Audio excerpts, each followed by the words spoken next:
Ay, nako. So, ah, so if you are trying to fix yourself, ang isa sa pinakamahirap, lalo na pag wala kang sleeping schedule, there's a time na katulad nito, I feel na gusto ko pang humiga talaga. Gusto ko pumikit. Actually, kagigising ko lang. Gusto ko pang humiga. But I have to implement discipline in a way na kahit I feel not waking up, parang gusto ko pa talagang mag-extend. But I have to build discipline na pag nag-alarm na yung phone ko, regardless kung nararamdaman ko, I have to wake up. I have to stand up, I have to wash my face, I have to do everything I have to do for the day.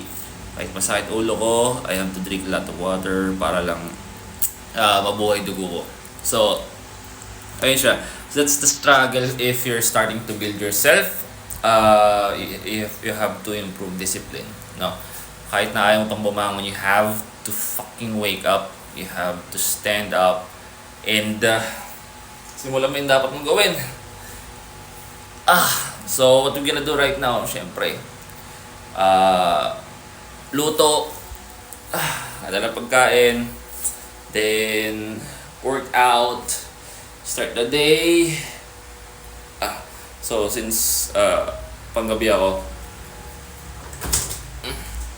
pagigising ko lang pero ang tao patulog na. So, ilang, if you have struggle waking up, puta, labanan mo yan. Kailangan bumangon, labanan mo yan. You have to do it.